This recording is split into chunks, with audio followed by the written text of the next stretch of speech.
Hello, everyone, and welcome back to the United Star. The first game week of FPL is done and dusted, and the second game week is upon us. We're just going to go through some of the hits and misses in the first game week, what you should do in the second game week, captaincy choice, transfers, and what we are thinking to do. First things Yeah. first, in the United Star Mini League, KU's 11 has topped the game week, and he's on first position, obviously. And you can see his team on the screen right now, and this is what he had. Of course, he had Mohamed Salah captain and he had Willian. So obviously that has helped him. So great going, Keyur, and everyone else. If you all haven't joined the league yet, join it. The link's in the description. And now let's get straight into it. Shivan, hits in the first game week. What did you think of it, and what were your biggest mistakes? So I got 78 points, which is not a bad start. I've had better starts in FPL before, but this is decent. Most of the hits were captaining Salah. Like I thought he had the best fixture by far, and I think he looked great. Like even besides getting the two penalties, he looked on form. He looked sharp. So he's someone that everyone should look to get in the next coming weeks.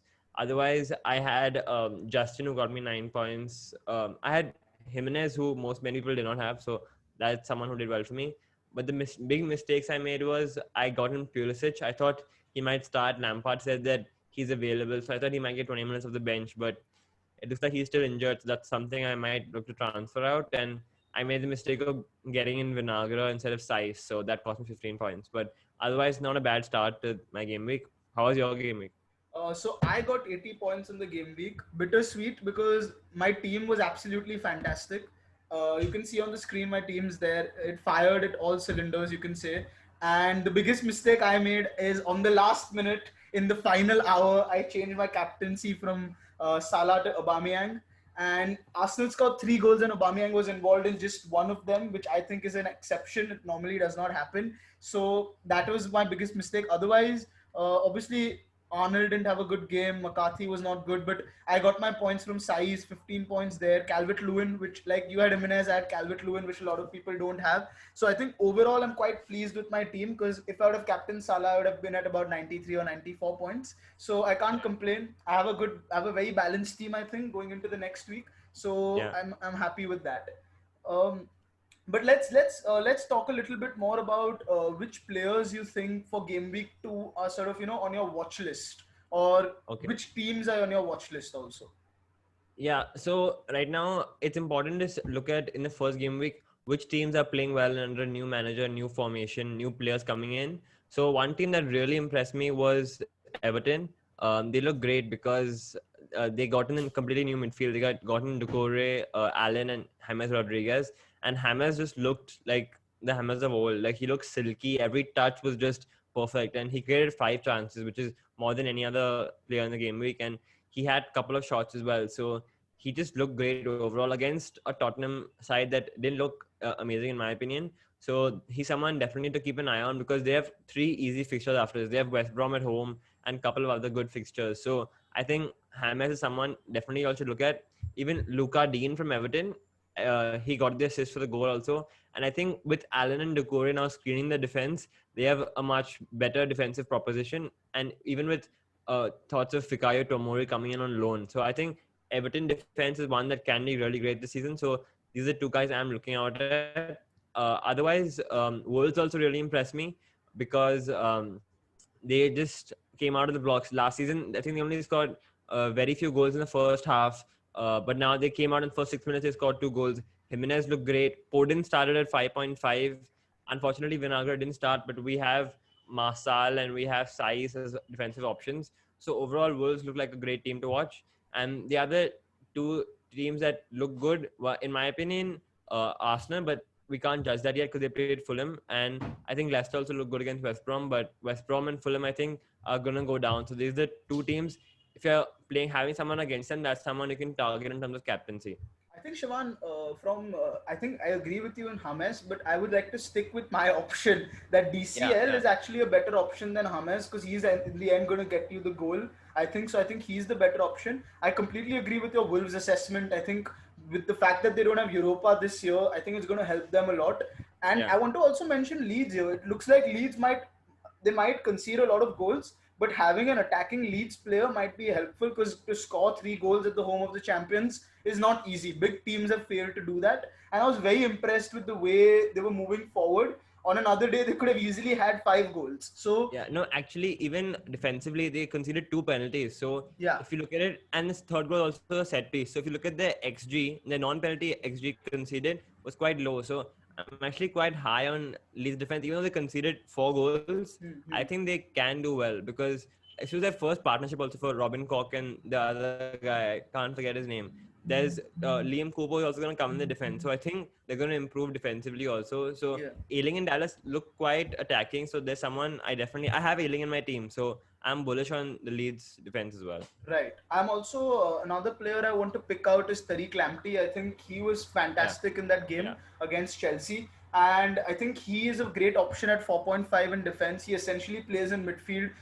He played so centrally as well. He wasn't even on the right.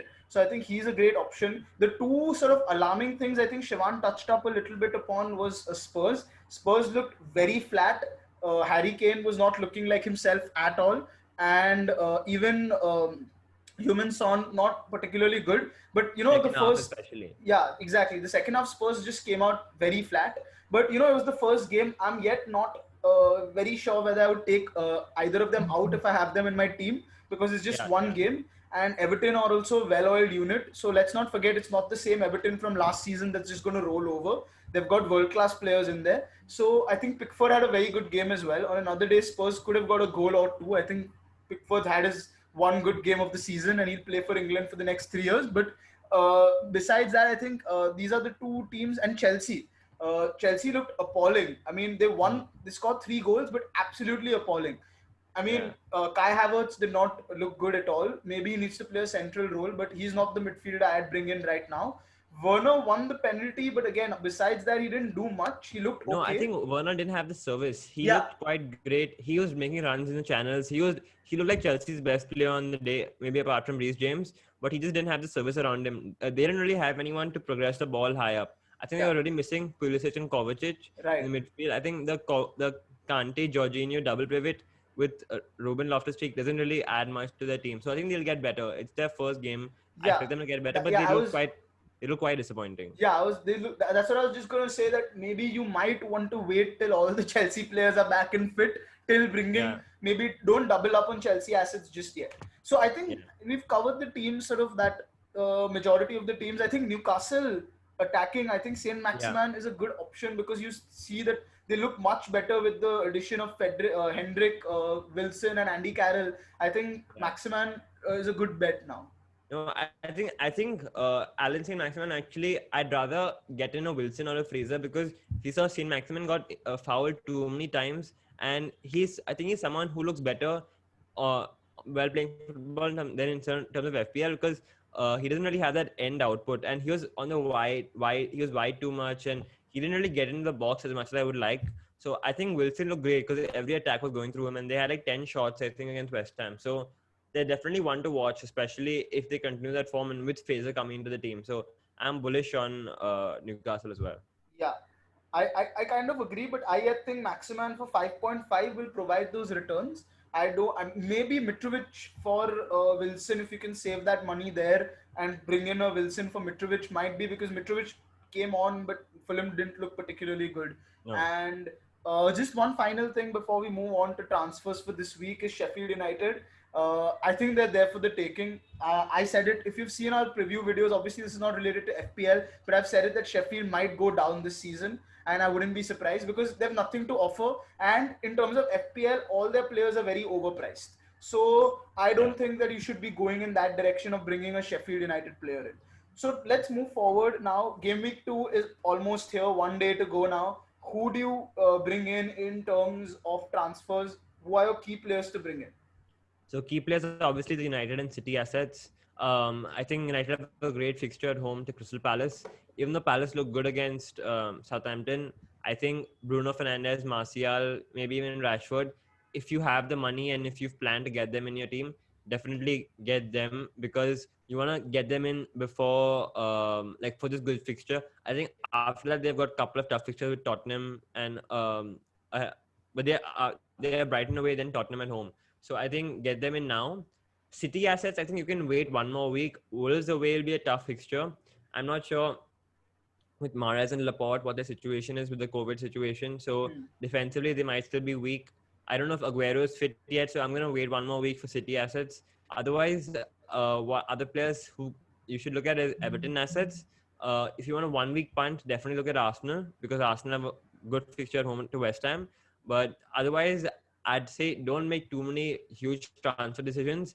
Have faith in your players. You pick them for a reason. Trust them for 1 or 2 more game weeks. Yeah. Are there any other players, Shivan, apart from the, obviously in the United assets, it depends on your price points, but clearly Yeah, it looks like Bruno Fernandes, in terms of just points, will be the best option. You can take a yeah. punt on Mason Greenwood, Martial, or Rashford because they're definitely much more cheaper and might provide, let's say, within 30 or 40 points of Bruno, and you might be wanting to invest that somewhere else. But apart from that, are there any other players that impressed you in game week one that you might recommend managers to bring in for game week two, or just looking at the fixtures, you might recommend those players?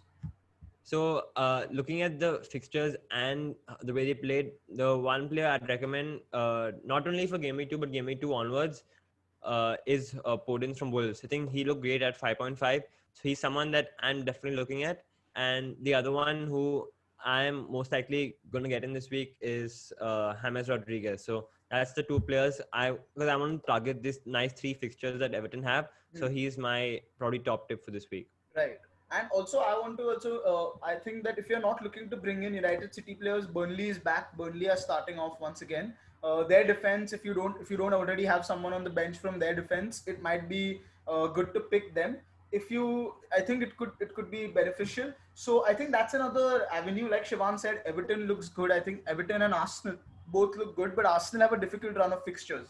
So if you're Yeah. bringing an Arsenal Yeah. player, it's probably just for 1 week, unless you trust Aubameyang, unless you think Aubameyang is going to be that player whom opposition doesn't matter, then maybe you can consider that. But moving forward, Shaman, what are you thinking of doing? What are you thinking of changing in your team? So I've got Christian Pulisic in my team right now, and I don't think he's going to play next week against Liverpool. And even if he starts against West Brom away, I think it'll be on the bench. So I'm looking like moving Pulisic to Willian, not to Willian, sorry, to James Rodriguez, and upgrading Ruben Vinagre either to Saiz, Luca Dean, or someone like that. So that's my tentative plan right now. I haven't decided yet. I'll wait for the press conferences to see what happens. So What you're about going to. you? Are you So are you saving taking your a trans? minus four, Shivan? Yeah, I'm taking a -4. Okay, but not using the minus four to bring in a United or City player. No, because I don't want anyone apart from Martial or Fernandez, and I can't sell Salah. He looked so good. Like I was gonna sell Salah to Fernandez, but he just looked so good in the first week that I thought I can't do this. Like it's gonna burn me. So, So and I got three good strikers. I don't want Jimenez out of my team, and I like Werner as well. So right now I'm gonna like cross my hands and like hope that Palace like manage to shut out United defensively. But otherwise, yeah, I'm looking at addressing other fires first because I don't want Pulisic on the bench for 1 more week. So that's one transfer I'm gonna do. Are you? What so about you? I think are you saving a transfer? Yeah, well, I'm not making a transfer this week. I'm just going to tinker my team. I'm going to get Saiz. I know he scored a goal, but I don't want Saiz to be playing against Man City. That is not a Yeah, risk I'm willing to take. They might just score six for all you know. So that's not a risk I'm willing to take. So Saiz is going to be on my bench. That's the only thing that I'm going to do. Apart from that, and it's a straight swap for me that Ben Davies comes in. I think Spurs have a good fixture there. If Ben Davies comes in, I think Ben so Davies is a transfer waiting to happen with Sergio Reguilon gonna yeah, come in. yeah. So that is just what I was going to say. That in the next 2 weeks, I would probably have to get Ben Davies out. But Yeah, at the moment, it doesn't look like Regulon is going to start in the coming weekend. yeah. So I think Ben Davies against Southampton will just come in for me, and the rest of my team will remain the same as was last time. I'm saving my transfers for the exact reasons Shivan has mentioned. I do not know. I have absolutely no idea as to how United are going to set up. I don't know whether to take Bruno or Rashford, or I also want to see Werner playing for one more game. If he doesn't do well, I might think of bringing Martial in and save that point 0.5 there. I might even do that. And with City players, again, I want to see De Bruyne and Sterling, how they are doing, and then pick one of them. So I'm basically already decided that in game week 3, I'm going to bring in a United and a City player in. And this game week is going to be a test game week for whom I get out and whom I get in from these two teams. Yeah. So that is my basic transfer Yeah, strategy. that's And fair. like, That's fair. I think we can all hedge our bets right now. yeah. But I don't want to commit and then realize, because Aubameyang is a very good game week and I don't want to get him out right now.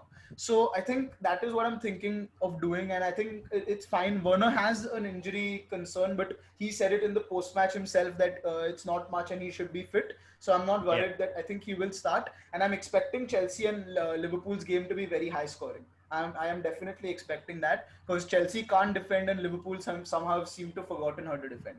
Yeah, So, yeah, for Shivan, sure. the transfers we've already mentioned that you need to be careful of these few teams whom you can bring in, whom you can bring out. The main question that made the difference last week was Mohamed Salah's hat trick, and the Yeah. other one player we haven't mentioned, of course, is Jamie Vardy. So, would you at all bring Jamie Vardy in as a transfer, and is Jamie Vardy a captaincy option this week? He's not a he is a captaincy option, but I wouldn't bring him on a transfer. He scored two penalties. He didn't look great apart from that. Like I think Harvey Barnes had most of the chances for Leicester against West Brom.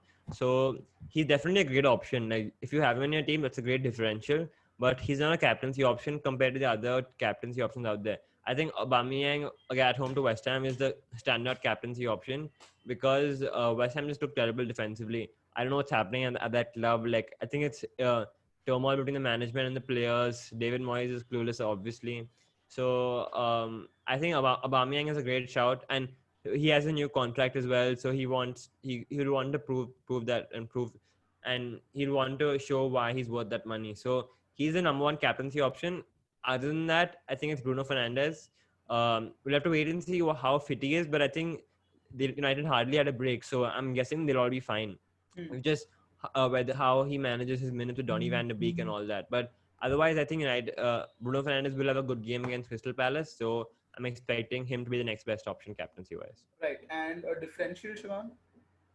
Differential captaincy option, I think you can go with Dominic Calvert-Lewin maybe Yeah. because West Brom at home doesn't look a good fixture, and they Everton looked great. So against the Spurs side which are away from home, so at home against a relegation contending side, I think they might look quite good. So Dominic Calvert-Lewin if you want like a differential captain. I completely agree, Shivan. I think these are my three options as well. I think you have to go with Aubameyang this week, and second is Bruno. You might gamble with Salah against Chelsea. That is a decently good fixture in terms of goals, but I think that's a gamble. There are safer options out there, Yeah, and my differential, I'm going to put it out there between Dominic Calvert-Lewin and Kevin De Bruyne. I know Kevin De Bruyne is not really a differential, but the fixture against Wolves is not that good. But I am expecting Kevin De Bruyne to do really well. So I think you could captain Kevin De Bruyne.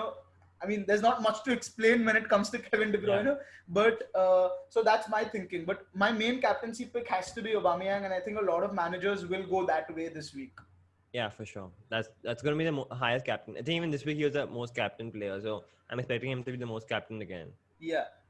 I think Aubameyang moving into midfield has really given another option, to managers because otherwise Yeah, Salah would be the prime captaincy option most weeks. But since yeah, Aubameyang is now in midfield, I think it changes things. So you've heard it from us, guys. This is what we think. This is what we're gonna do. Our first weeks, they were well above average, but they were nowhere near the highest. But that's obviously because a lot of people must have used their triple captains and things like that already, which we don't recommend, of course. If you're going to wildcard in this week, then make sure you're making a team till game week 16 now, and yeah, not just for game week 3 and 4, because now you cannot change your team obviously till then. So do ensure that you do that. The key players to watch out, we've told you, watch out for Everton assets, watch out for some Leeds players, watch out for Arsenal, watch out for Newcastle. These are the four teams where there are some cheap assets available that you can bring into your team. Be wary of which United City assets you bring in. And captaincy choice, both of us agree it's got to be Aubameyang. Pierre-Emerick Aubameyang. Yeah, for So sure.